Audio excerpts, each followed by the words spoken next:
Welcome to Massive Beers. My name is Matt. We do the beer stuff here. Homebrew review time in the form of Joe and Mike. Joe and Mike from Illinois. It is their 2023 Black Barleywine. Joe, Mike, Joe, however way you want to put that. They sent me beers before. And this is the newest batch, pile, beer mail, box, whatever you want to call it. 6 jams. I have done one so far. It was their Czech Pills. Not gonna lie to you. Made me pumped for the rest of them. Jumping all the way to the end of the spectrum here. I'm going to do this black barley wine and see where we land in the sucker. Like I said, 2023, 10% alcohol by volume, black barley wine. 114 IBU, American barley wine. A very strong malty, hoppy, bitter American ale with a rich palate, full mouthfeel, and warming aftertaste, suitable for contemplative sipping. The grain here is Raw 2 Crystal 60 Simpsons roasted barley. Hops are Simcoe, Cascade, Chinook, Columbus, and Mosaic. And yeast is Chico. That beer label and your ingredients, in case you all want to keep score at home. Where are the ingredients again? They're all over the label there, right there. There you go. Classic, very ghetto labeling. Makes me kind of very excited. Just a little hiss on this one, nothing too big. Super high ABV beer, big beer. We'll see how this sucker shows and proves. Got really nice carbonation on it. Let's take this little cork. Put that sucker in there. Let's dive into it. Beer-wise, definitely looks the part of what I'd expect, like a really nice barley wine to look like. Looks probably very much stark black for you on camera, but it's very much like a darkish brown for me. Got that nice kind of rich malted malt ball colored head, maybe a little bit north of that kind of coloring. So it definitely looks the part of a barley wine, whether it be English and or American. Let's see if we get a nose.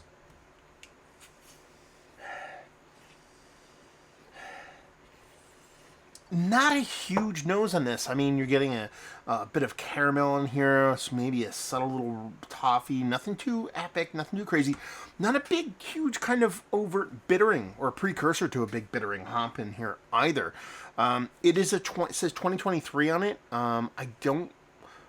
There's no date on it. It just says 2023. So I'm really curious, Joe, Mike, when was this actually bottled? Because, if this was bottled in January 2023, it's going to be quite a bit different than when it was bottled in December of 2023, being that we were in April of 2024. So that could play a lot to where this beer kind of comes off, sits, expresses itself. But as far as, beer goes, it smells nice, barley wine goes, smells nice, got a sweet maltiness to it, bit of caramels, like I said, a little bit of toffee, a little bit of sugar daddy to it, nothing too crazy, doesn't come off super explosive. Again, 10%, you're just eking into those double digits, so it's not like a super high ABV barley wine. Not a big nose. So, I'm not saying it's going to show a little bit more in the taste, but we'll see. Actually, we're going to see right now, because we're going to dive right in. Cheers, y'all.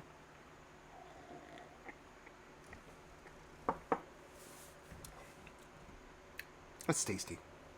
As an American barley wine goes, it's very much like a slightly richer, a tempered version, but a slightly richer, tempered version, like in that kind of big footy kind of realm.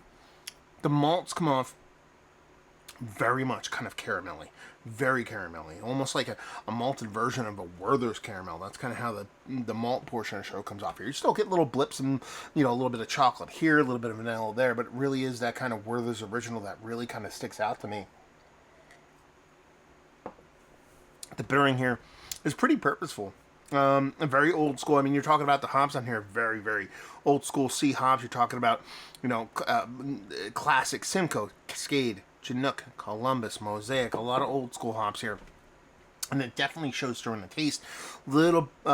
A little bit of cat pee, which has me excited. That's your old school Simcoe at play there, but it really falls in this kind of slightly resinous, more piney kind of vibe to it. When you combine that with the malt portion of the show, again, that Werther's original kind of caramel / a little bit of chocolate kind of vibe to it, it's quite nice. It lacks a little bit of richness and impact for me, but you're talking to somebody that really covets an English barley wine with age on it. We're talking about an American barley wine with not a ton of age on it, so it's showing what it should. That's a flaw onto me to where I have a hard time compartmentalizing. A lot of times barley wine, because I instantly go to the English side of things. It's a really nice representation of the American style barley wine. Is it like my favorite barley wine of all time? No, because I'm just bias-wise, I'm skewed towards the English side of things. And if I do really get down to an American barley wine, it is one that has a hyper amount of age on it. I'm looking at you, Bigfoot. I'm looking at like 10 to 15 years plus on a Bigfoot. It's kind of like where I like my Bigfoots to land. But I dig it. It tastes quite nice. And the balance is there. Again, we're not talking about a huge explosive barley wine. In just nicking 10%. So it's like we're just hitting double digits. Just getting to that ABV level where barley wine starts to exist.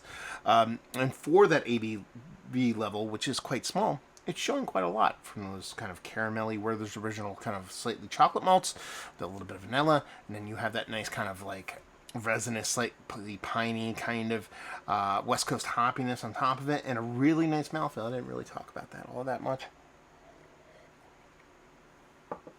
Barley wine mouthfeel through and through, and then you have this density that lets you know you're drinking something that is up there, but at the same time, it's not super dense. It lends itself to being a bit drinkable.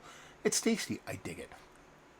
Again, like I said, if I'm going to throw in there one of the better American barley wines I've had as of late, it would almost default to that, just because I don't drink them a ton. You know, if we're throwing it out there, American barley wines, it's quite fine. It's tasty. It's not Mount Rushmore status, but I dig it. But I'm curious to see where the other beers land, because that Czech Pilsner, I'm not going to lie to you, the thing was killer, so I'm really curious to see where the other beers land. So I dig this. Let's put it this way. If we're going to talk about homebrew in probably the best aspect, what would I change about this beer to make it better for me? I like the mouthfeel, but I think I want to go a little bit just richer on it. It's called a black barley wine, so I want maybe a little bit darker malts, maybe a little bit richer chocolate malts. Get a little bit touch more sweetness in there. Maybe bump the hops up just a skosh, a hair. So I just want something a little bit elevated. And basically what I'm saying is make it a little bit higher ABV. Make it 12%, bring a little bit of darker malts in it. Not ultra roasty, but darker malts. Maybe up the ante on the hops a little bit. Maybe even go a little bit further than the amount of malts you bring. And just bring a little bit more oomph to it. Because I think really barley wine starts to become truly barley wine when you hit that 12 to 13% range. I think that's really where it kind of, at least in the mid 11s. So I think the ABV here needs to be adjusted a little bit, and just a little bit more richer, kind of malt base, even though it has a nice kind of that Werther's thing. To me, it just needs a little bit more roasted malt, especially talking at it as a darker barley wine. And then just, again, kind of in pace with that, add that little bit more of hopping to bring that really kind of resinous kind of bittering out of it, or completely drop the hops out completely and make it English barley wine. So I just like it blanketly, like a weirdo. I don't know. Anyway, but I dig it. I think it's fun. So there you go. Homebrew review in the books. Hopefully you all enjoyed.